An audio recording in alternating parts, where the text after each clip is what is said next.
ጊዜው አፍሪካውያን ለነጻነታቸው በመራር ትግል ውስጥ የሚያልፉበት ነበር።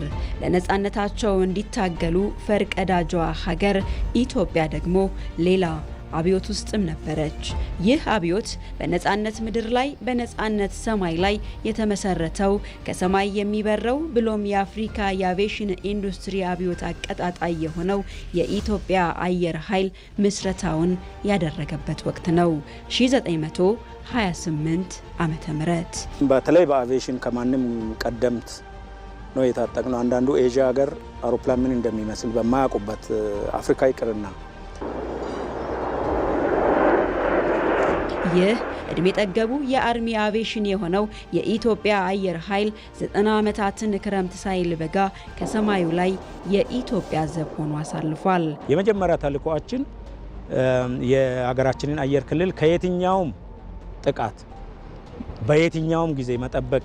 አየር መከላከያ ማለነኛ ግራውንድ ላይ ወይም ደግሞ መሬት ላይ ተተከለ።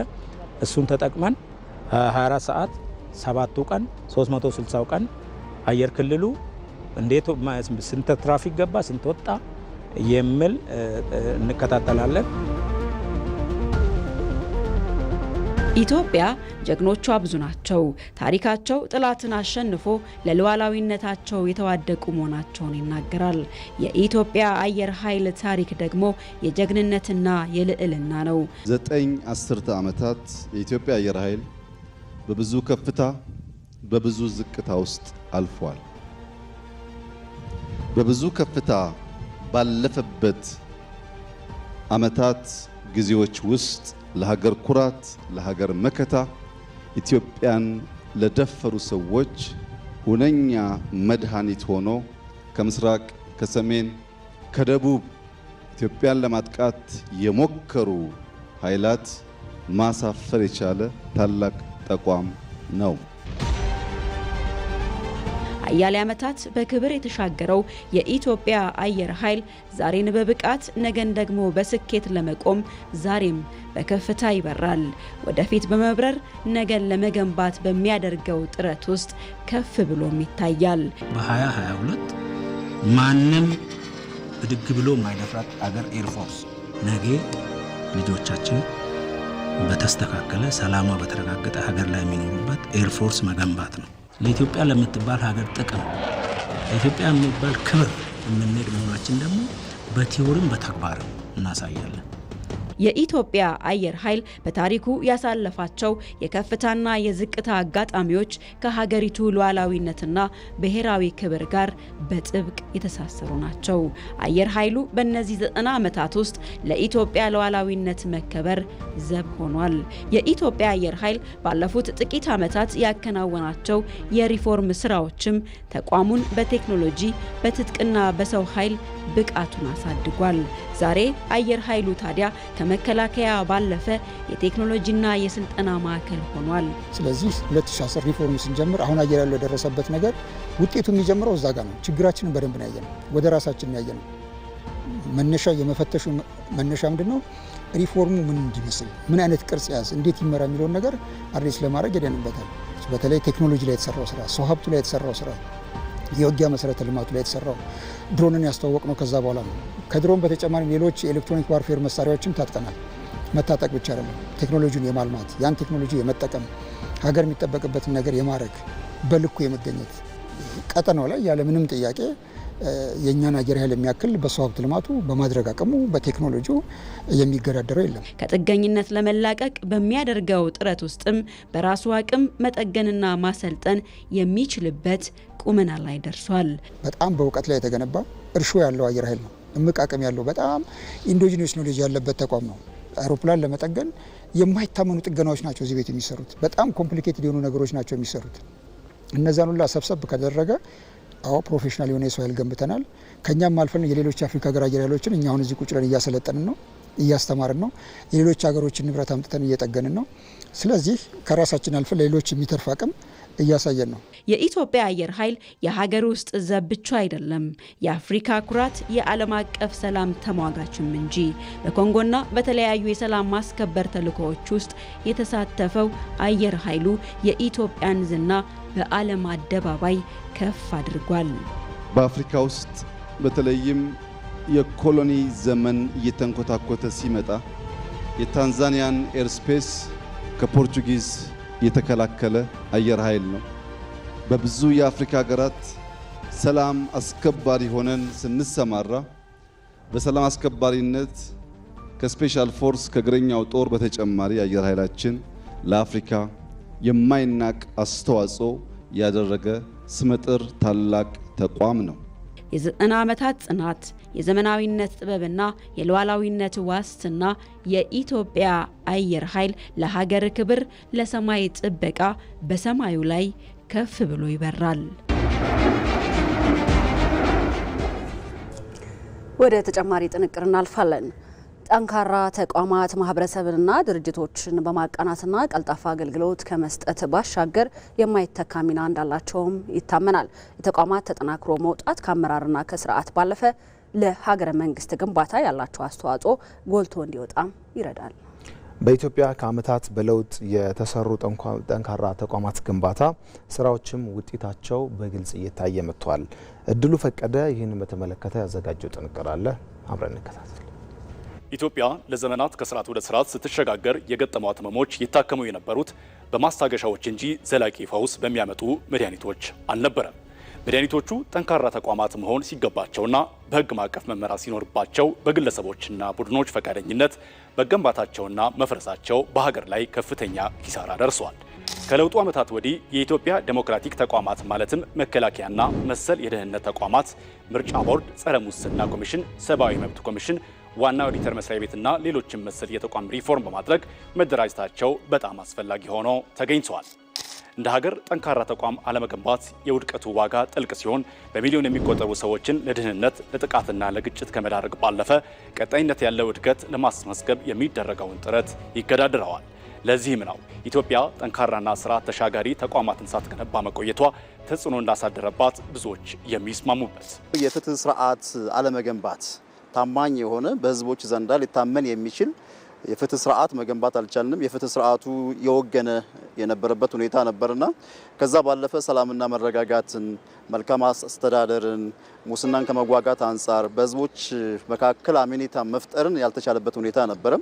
ሌላው አንዱን የበላይ አንዱን የበታች የማድረግ አይነት ችግሮችም ነበሩና በህዝቦች መካከል ልዩነት ሳይኖር በአንድነት የሚያስተናግድ አጠቃላይ ስርዓት ስላልነበረን በተለያየ ጊዜ የሚፈጠሩ ክፍተቶች ተቋሞች እንዳንገነባ ያደረገበት ሁኔታ ነበር ብሎ መውሰድ ይቻላል።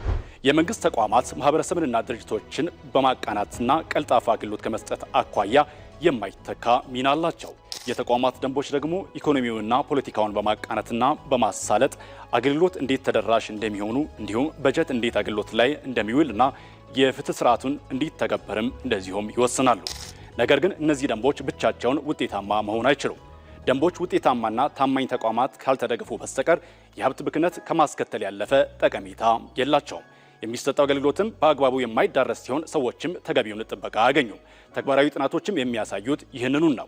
የዓለም ባንክና የተባበሩት መንግስታት ጥናት እንደሚያሳየው የተቋማት አደረጃጀት በተለያዩ የማህበራዊና ኢኮኖሚያዊ እይታ ለድህነት ቅነሳ ከፍተኛ እገዛም ያበረክታሉ። የተቋማት ተጠናክሮ መውጣት መሪዎች ሀገርን በስርዓት እንዲመሩ፣ ስልጣናቸው ግልጽነትና ተጠያቂነት እንዲኖርበት፣ ከአንድ አሰራር ወደ ሌላ ሲሸጋገሩ እንዲሁ በዘፈቀደ ከመመራት ይልቅ በህግ እንዲመሩና ለሀገረ መንግስት ግንባታ ያላቸው ሚና ጎልቶ እንዲወጣም ይረዳል።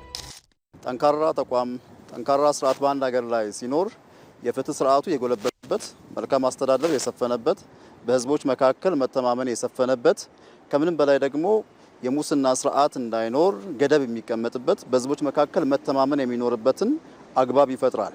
በኢትዮጵያ ለዘመናት ስርዓትን መሻገር የተሳነው የተቋማት ግንባታ ኢትዮጵያ በየጊዜው እንደ ባህር በር ላሉ የብሔራዊ ጥቅሞች መቆም እንዳትችልም አድርጓታል። ተቋማት ድህነትን በመቀነስ ሂደት ያላቸው ሚና ከፍተኛም ነው።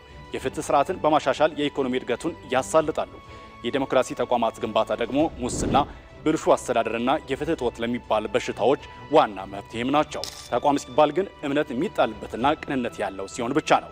ለአንድ ተቋም ስብዕና ማለት የልህቀት የታማኝነትና ህጋዊነት መመዘኛዎችን አካተው ለመልካም የሥራ ባህሪ ሁኔታዎችን ለማመቻቸት የሚያሳየው ቁርጠኝነትና ለሀገር እድገት የሚያደርገውም አበርክቶ ነው።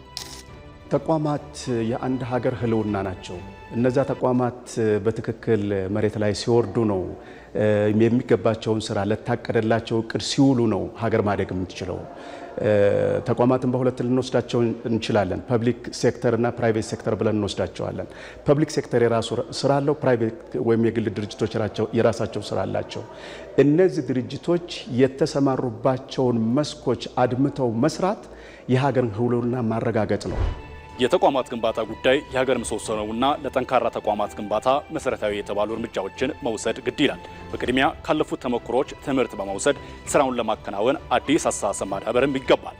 የአስተዳደር ለውጥ የተቋማት ስነልቦናና ቀና አስተሳሰቦች አዲስ ሞዴል የሚፈልጉ ናቸውና። እዚህ ጉዳይ ላይ እንቆያለን። ክቡራን ተመልካቾቻችን ተጨማሪ መረጃና ማብራሪያ እንዲሰጡን እንግዳ ጋብዘናል። እንግዳችን ዶክተር ሙልጌታ አየለ ይባላሉ። በአዲስ አበባ ዩኒቨርሲቲ የሰላምና ደህንነት መምህርና ተመራማሪ ናቸው። በማለዳ ሀሳቡን ሊያጋሩ እዚህ ስቱዲዮ ስለተገኙ እናመሰግናለን። አመሰግናለሁ። እንኳን ቀረችሁ። እናመሰግናለን ዶክተር። ወደ መጀመሪያው ጥያቄ እንሂድ። እንግዲህ እንደሚታወቀው በሀገራችን የተቋም ግንባታ ሂደት ብዙ ችግር ያለበት ነው። በዋናነት ግን ችግራቸው ተብሎ የሚነሳው ስርዓት ተሻጋሪ አይደሉም።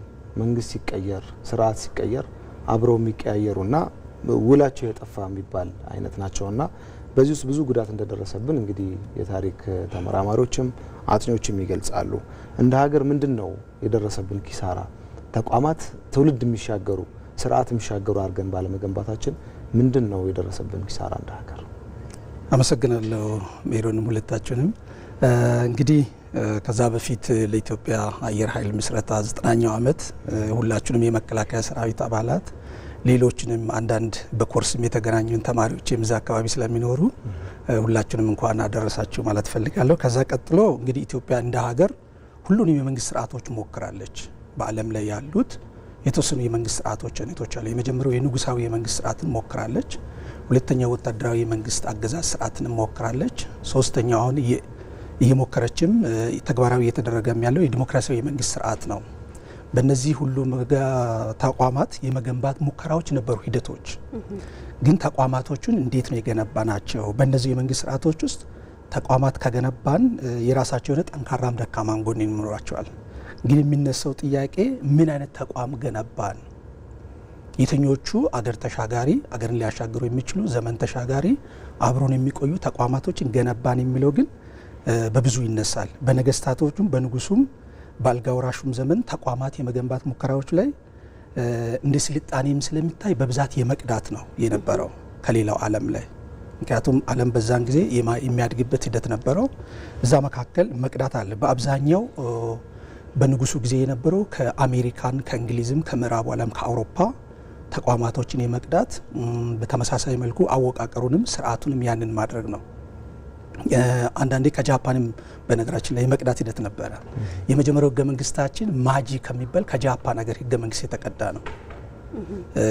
እንደ ተቋም ሳይሆን በዋናነት የሚያገለግለው ንጉሱን ነው። ሁለት ምክር ቤቶች አሉት፣ ታችኛው ምክር ቤትና ላይኛው ምክር ቤት። ሁለቱም ምክር ቤቶች ተጠርነታቸው ለንጉሱ ነው። ያ እንግዲህ በዛ ሂደት ውስጥ በብዙ ቆየ። ያንን የሚታገሉ በተለይ ትክክል አይደለም የሚሉ በተለይ ሁለቱ የአለቃ ነዋይ ልጆች መፈንቅለ መንግስት ተደርጓል። በብርጋዴር መንግስቱ ነዋይና ግርማሜ ነዋይ። በተመሳሳይ ደግሞ የአገር ውስጥ ሚኒስትር የነበሩት በወቅቱ በሻለቃ ወርቅነህ ገበየሁ። በእነዚህ የተሞከረ ነበር። ይሄ ለመለወጥ ተቋማትን ለመለወጥ የተደረገበት ሂደት ነው። ግን ቢሆንም በኋላ አካባቢ ላይ በብዛት የሄደው ከ1963 ወደ ደርግ ነው የተመጣው። በደርግም በተመሳሳይ ስልጣን ከያዘ በኋላ ተቋማቱን የማፍረስ ነው። በንጉሱ ጊዜ የነበሩ የተወሰኑ ተቋማቶች ነበሩ። አንዳንዱን ይዟቸው የቀጠላቸው ሂደቶች አሉ። ለምሳሌ ቅድም ያለው ህገ መንግስትን በአዋጅ ይሄ 5ቱ አዋጆች የሚላቸው ዛሬ መስከረም 2 1967 አጼ ኃይለ ሥላሴ ከስልጣን መንበራቸው ወርደው ሁለቱም ምክር ቤቶች ተበትነዋል። ህዝቡ በሰላማዊ በዲሞክራሲያዊ በሆኑ መልኩ መሪዎቹን እስኪመርጥላል። ስለዚህ በዛው ምንድነው የሆነው? ያው እንግዲህ አዋጅ ቁጥር 1 ኢትዮጵያ ትቅደም የሚል አለው አብሮና ስለዚህ ተቋማቶች በቀጥታ ሙሉ በሙሉ ያለው ማፍረስ የራሱን ደግሞ በራሱ ርዕዮተ ዓለም ባለው ሂደት ውስጥ መገንባት። ስለዚህ ሁሉም ተቋማቶች የደርግን ርዕዮተ ዓለም የሚጠብቁ ነበሩ። በዛ አካባቢ ላይ ነበረው እያንዳንዱ ተቋም ይዞ የመቀጠል ሂደት ብዙም አልታየም በእኛ ሀገር ለም በአብዛኛው ደርግ እንግዲህ ከራሱ ርዕዮተ ዓለም አልፎ አንዳንዴ ተቋም የገንባት ሂደቶች ነበሩ። በዚህ ውስጥ ኢህአዴግም ስልጣን ከያዘ በኋላ እንግዲህ በአብዛኛው በደርግ የነበረውን አንዳንዱን ሙሉ በሙሉ የማፍረስ ሂደት እሱ ብቻ ሳይሆን ተቋም ብቻ ሳይሆን የልማት ተቋማትን ጭምር ለልማት የሚሆኑ ተቋማቶችም ጭምር የማፍረስ በዛ ሂደት ነው የተጀመረ። ከዜሮ የመጀመር ነገር በንጉሱ የጀመሩ ተቋማቶች ነበሩ። ደርግ ያስያቸው ያስቀጠላቸው። ለምሳሌ ደርግ ከመጣ በኋላ የልማት ስራዎችን ጀምሯል። ጣና በለስ ፕሮጀክት የሚባለው ትልቅ የሳሌኒ ፕሮጀክት ቅድም ካልነው ከተቋማት ተጨማሪ በዛ ሂደት ውስጥ ኢህአዴግ ልክ ሲመጣ የመጀመሪያው እንግዲህ ኤርትራንም ለማስደሰት ግብጽንም ለማስደሰት ሁሉንም ተቋማቶች የማፍረስ ሂደት ተሄደ። ለምሳሌ ጣና በለስ ፕሮጀክት የሚባለው ይሄ ፓዌ አካባቢ የነበረው እዚህ መተከል አካባቢ የነበረው በጣም ትልቅ ፕሮጀክት ነው። ለምስራቅ አፍሪካም ለኢትዮጵያም በቂ ምርት ሊያደርግ የሚችል እሱን የሳሌኒ ፕሮጀክቱን ጣናን ከበለስ ጋር የሚያገናኘው እሱን የማፍረስ ከዛ በኋላ ቀጥሎ ደግሞ በተመሳሳይ መልኩ ይሄ ወታደራዊ ተቋማቶችን ምን በሚል የኢትዮጵያ ወታደር በሚል ለምሳሌ የኢትዮጵያ ወታደር መሆኑ ይቀርና ምን ተባለ ስያሜው የደርግ ወታደር በሚል አየር ኃይል ነው። ሌሎች መሰረተ ልማቶችን በተመሳሳይ እንግዲህ ወታደሩ ምንድነው የኢትዮጵያ አየር ኃይል ነው፣ የኢትዮጵያ ወታደር ነው እንግዲህ የደርግ አይደለም። ስለዚህ በጣም ባለውለታ ኢትዮጵያ ብዙ ኢንቨስት ያደረገባቸዋል። በዛ መልኩ ሂደት ላይ የመሄዱ ነገሮች ነበሩ። ሁሉንም ከዜሮ የመጀመር አባዜ ያለብን። ስለዚህ በዚህ ሂደት ውስጥ የደርግም ይሁን የንጉሱ የኢህአዴግም ወታደር የሚባል የለም። ያለው ወታደር የኢትዮጵያ ወታደር ነው፣ የኢትዮጵያ መከላከያ ሰራዊት ነው፣ የኢትዮጵያ አየር ኃይል ነው። ይህ መጥፎ ልምምድ ነው፣ መስተካከል ያለበት ነው።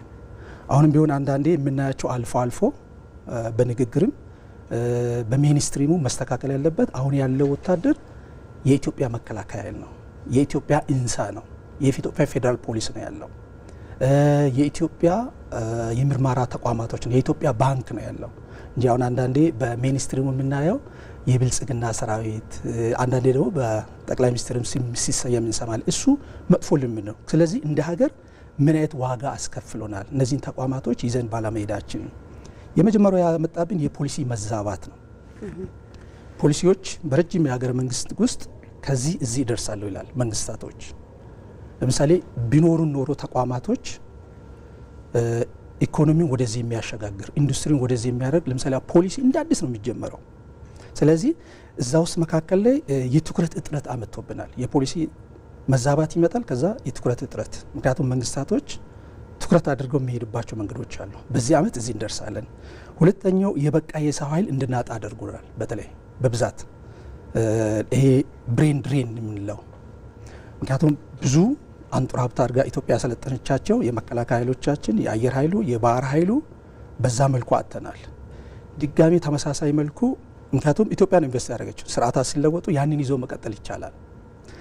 ሌላው ዜጎች በሀገራቸው ያላቸው እምነት እንዲያጡ አድርጓቸዋል። ለምሳሌ እንቅስቃሴ በጣም በብዙ መልኩ ነው የሚጎዳው። እንዲህ አይነቱ ልምምዶች የውጭ ኢንቨስትመንት ለመሳብ የሚደረገው በጣም አደገኛ የሆነ ሂደት ነው።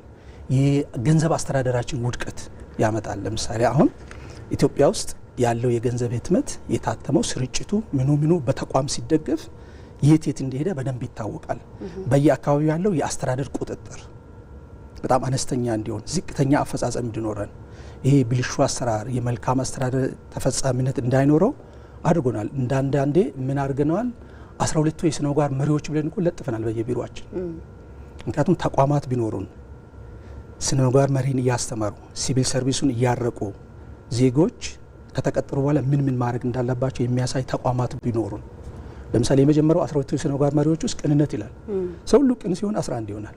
ሀቀኛ ስንሆን 11፣ ተጠያቂ ሲሆን 10 እያለ ይሄዳል። ስለዚህ በዚህ ጉዳይ ላይ ብልሹ አሰራሮች በብዛት እንዲሰፍኑ አሁን ተቋማት ሲገነባ ሲስተሙ ነው ሚዳኛው። ሰዎች ወንጀል መስራት አይችሉም።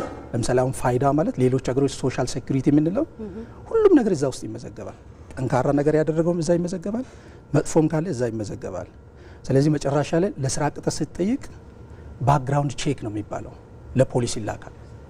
ለምሳሌ እንደ ፋይዳ አይነቱ ጠንካራ ተቋማቶች ሲሆኑ ይሄ መሶብ የምንለው በተመሳሳይ መልኩ እያንዳንዱ ወደ ሲስተም የምናደርግበት መንገድ። ስለዚህ እንደ ሀገር ያቀድሙን ነገር ስለዚህ እንደ ሀገር ጠንካራ መንግስታዊ ተቋማት ባለመስራታችን እንደ ሀገርም እንደ ቡድንም እንደ ተቋምም እንደ ግለሰብም በኢኮኖሚው ላይ በተለይ በፖለቲካው በማህበራዊ ላይ ግንኙነቶች ከፍተኛ ዋጋ አስከፍሎን ቆይቷል። መልካም ነው ዶክተር። በጣም ብዙ ነው ያጣናቸው። ከዚህ ደግሞ ልንማርባቸው ይገባል። እንግዲህ ባለፉት ጥቂት ዓመታት በተለይ ከለውጡ መንግስት በፊት በኋላ እንግዲህ በኢትዮጵያ ለተቋማት ግንባታ የተሰጠው ትኩረት አለ የምናያቸውና በተለይ ደግሞ እንደ አየር ኃይል ያሉትን ማንሳት እንችላለንና የሀገር ምልክት የሆኑ ተቋማት ተልዕኳቸውን መሸከም የሚችሉ ሆነው ደግሞ እንዲገነቡ ለማድረግ ያለው ሚናስ እንዴት ይገለጻል የሚለውን ደግሞ ያብራሩልን። እንግዲህ ኢትዮጵያ አየር ኃይል ሁሌም ሲነሳ አንድ የምናስታውሰው አለ። በተለይ ጄኔራል ለገሰ ሆብዬ እመጣለሁ ሆብዬ በድል አይደል? እንግዲህ ሁላችን የምናውቀው በዛ ደረጃ ላይ የኢትዮጵያን አየር ኃይል ታላቅነት ባለፉት እንግዲህ 8 ዓመታቶች ኢትዮጵያ ውስጥ ለተቋም ግንባታ ልዩ ትኩረት ተሰጥቷል። በዚህ ላይ ለምሳሌ አንዱ የጸጥታ ተቋማቶች ሪፎርም ነው የተከናወነው። የሀገር መከላከያ ሰራዊት፣ የፌዴራል ፖሊስ፣ የብሔራዊ መረጃ ደህንነቶችን በተመሳሳይ መልኩ የኢንሳን እነዚህን በተለይ ሪፎርም ለማድረግ የተሄደበት መንገድ በጣም በርካታ ርቀት ተሂዷል። በዚህ መካከል ላይ በጣም በርካታ የሆኑ ጥሩ አዎንታዊ ጎኖች አሉት። እነዚህ አስቻይ ተቋማቶች የምንላቸው ምርጫ ቦርድን፣ እንባ ጠባቂ ተቋማቶችን እነዚህን ለማድረግ የተሄደ ሰብአዊ መብት ኮሚሽንን በተመሳሳይ ይሄ ፍርድ ቤቶች አሁን በፍርድ ቤቶች አካባቢ ያለው ግን ነጻና ገለልተኛ ሆኖ እንዲወስኑ በዛው መጠን ደግሞ የወንጀል ምርመራ ተቋማቶች እንዲደራጁ የተሄደበት መንገድ በጣም በርካታ ነው። የዲሞክራሲ ተቋማቶች የምንላቸው አንድ ሀገር በአንድ ሀገር ውስጥ ዲሞክራሲ ስር እንዲሰርጽ ትልቅ አክተር የምንላቸው 3 ነገሮች ነው። አንዱ ሚዲያ ነው። አሁን ሚዲያው ኢቢሲን ማየት እንችላለን። ሪፎርም የተደረገበት በራሱ እየወሰነ ከቅጥር ጀምሮ በተለያየ መልኩ እንዲሄድ የተደረገ። ሁለተኛው የሲቪክ ማህበራቶች ናቸው። ይሄ የሙያ ማህበራቶች፣ ይሄ ፕሮፌሽናል አሶሲዬሽን የምንላቸው የወጣቶች፣ የሴቶች እነዚህ በጣም ትልቅ ዲሞክራሲን በብዛት መልኩ በተለይ በህዝብና በመንግስት መካከል አገናኝ ድልድዩ ነው የሚሰሩ ናቸው። እነዚህ ተቋማቶች በራሳቸው እንዲወስኑ በጣም በትልቁ ይሄ ሲቪክ ማህበራቶች ይሄ በተለይ የሚያግዳቸው ህግ ተነስቶ በራሳቸው እንዲቋቋሙ ይሄን አድርጓቸው። ሌላው የፖለቲካል ፓርቲዎች በጋራ ተቀራርቦ መስራት እነዚህ በጣም ትልቅ በሀገር ደረጃ ላይ ትልቅ እምርታ የሚያመጡ ናቸው። እንደ አየር ኃይልን ደግሞ ለይተን ካየን የኢትዮጵያ አየር ኃይል አሁን ትኩረት ያደረገው ቴክኖሎጂ መታጠቅ ነው። ቴክኖሎጂ መታጠቅ ብቻም ሳይሆን የበቁና የነቁ ወታደሮችን አብራሪዎችን ዓለም አቀፍ ደረጃውን የጠበቀ ማድረግ ነው። ምክንያቱም ውድድሩ ከዓለም ጋር ነው። ከ195 የዓለማችን ሀገሮች ጋር እንወዳደራለን። ወደ አፍሪካ ስንመጣ ደግሞ ቀንዱ ላይ እንወዳደራለን። ጂኦፖለቲካው፣ ጂኦ ስትራቴጂና የኃይል ሽግሽጉ የኃይል ስርጭቱ ዓለም አቀፍ ግንኙነቱ ላይ ለምናደርጋቸው ውድድሮች ጠንካራ ተቋማቶች ዘመን ተሻጋሪ አስፈላጊ ናቸው። አዳዲስ ትጥቆችን መታጠቅ ብቻ አይደለም፣ የሀገር በቀል የውጊያና የስልጠና ጥበብን መላበስንም አካቷል። የኢትዮጵያ አየር ኃይል የመጣበት መንገድ ይታወቃል። ምክንያቱም በተለያየ መልኩ ጽሁፎች የሚያሳዩን ሊትሬቸሮችን በተለያየ ደረጃ ላይ ወደ 5 አይነት ፌዞችን መጥቷል። የኢትዮጵያ አየር ኃይል ለምን በዚህ መልኩ አቺቭ አላደረገም የሚል ጥያቄ ይነሳል። ለምሳሌ የቀድሞ የምስረታ ታሪኩ አለ እስከ ጣሊያን ወረራ ድረስ ያለው። ከሁለተኛው ዓለም ጦርነት በኋላ የኢትዮጵያ አየር ኃይል ያደገበት መንገድ አለ። በእርግጥ አጋዦች ነበሩት፣ ስዊድኖች፣ ምዕራባውያን፣ የአሜሪካም እርዳታ ነበረው እዛ አካባቢ ላይ። ሶስተኛው የኢትዮጵያ የፖለቲካ ለውጡን ተከትሎ እንግዲህ በደርግ ጊዜ የነበረው በተለይ አየር ኃይል ለማቋቋም የሄደበት መንገድ እንግዲህ በበርካታ ከምዕራቡም ዓለም ወደ ሶቪየት ህብረት ነው የዛኔ የተሄደው የሚታወቅ ነው። ምክንያቱም የሶማሌ ወረራ ጊዜ ላይ አሜሪካኖቹ ምዕራቡ ዓለም የገዛነው መሳሪያ ጭምር ከለከለን።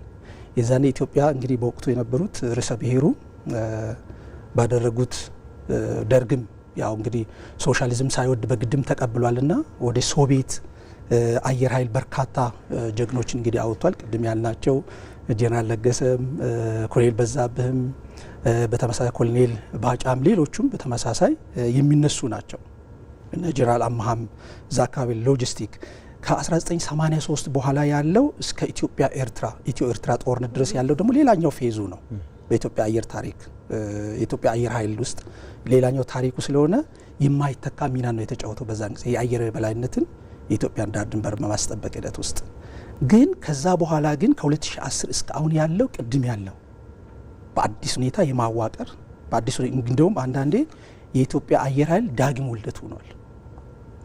ስለዚህ ቅድም ያልነው አዳዲስ ትጥቅ መታጠቅ፣ ቴክኖሎጂን ከዓለም ጋር ለመወዳደር ብቁና የነቁ ኢሊት ፎርሶችን የማደራጀት በዛ ሂደት ውስጥ አሁን ባለው ደረጃ እንግዲህ ኢትዮጵያ አየር ኃይል በዓለም ላይ የመጨረሻውን ቴክኖሎጂ ታጥቋል። የውጊያ አውሮፕላኖችና የአየር የበላይነት ለመያዝ የሚያስችል የተለያዩ የሰው አልባ አውሮፕላኖች አሉት።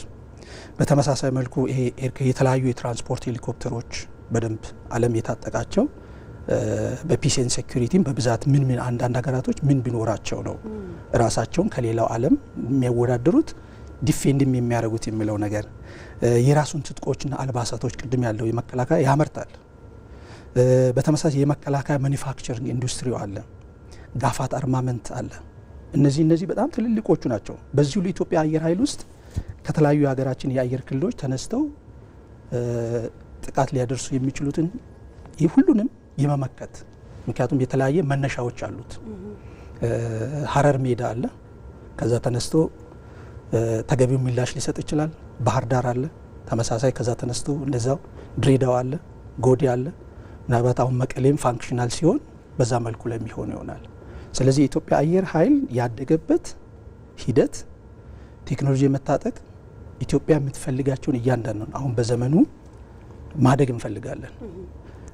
ካሉት ቀጠናችን አጋጣሚ ሆኖ ኢትዮጵያ የምትገኝበት ይሄ ምስራቅ አፍሪካው ይሄ ቮላታይል የሆነ ነው። ከማሊ ተነስተን እስከ ሶማሌ ድረስ ያለው አገራቶች ጠንካራ አይደሉም። ለምሳሌ ሶማሌም ያለው የመንግስት ስርዓት በብዛት በራሱ የተናጋ ነው። ጎረቤቶቻችን ኤርትራም ያለው። ስለዚህ እነዚህ አካባቢ ላይ በተለይ መልክዓ ምድር መሰረት ያደረገ የፖለቲካ እንቅስቃሴ ጂኦፖለቲካ፣ ጂኦ ስትራቴጂ፣ የኃይል ሽግሽግና የኃይል ስርጭቱ ላይ ከፍተኛ ሚዛንን የመቀልበስ ስራዎችን ይሰራል የአየር ኃይላችን። በጣም ጥሩ። የመጨረሻ እናርገውና እንግዲህ የአየር ኃይልንም ሌሎችንም ተቋማት በደንብ አስተውልናል። በተቋማት ግንባታ ውስጥ ትውልድ የሚሻገር ስርዓት የሚሻገር ተቋምን የመፍጠር ሂደት ውስጥ ትልቅ ነገር መስራት እንደሚገባ ማለት ነው። አሁን የመደመር መንግስት እየተከተለው ባለው እሳቤ ደግሞ ተቋማት ትውልድ የሚሻገሩ ስርዓት የሚሻገሩ አድርጌ እየገነባሁ ነው ብሏል። ይህን ዊትነስ የምናደርገው ወይም ምስክርነት የምንሰጠው ነው። የአየር ኃይላችንን እንደው እርስዎም በደንብ ስላነሱት እንደ ማሳያ ማንሳት እንችላለን።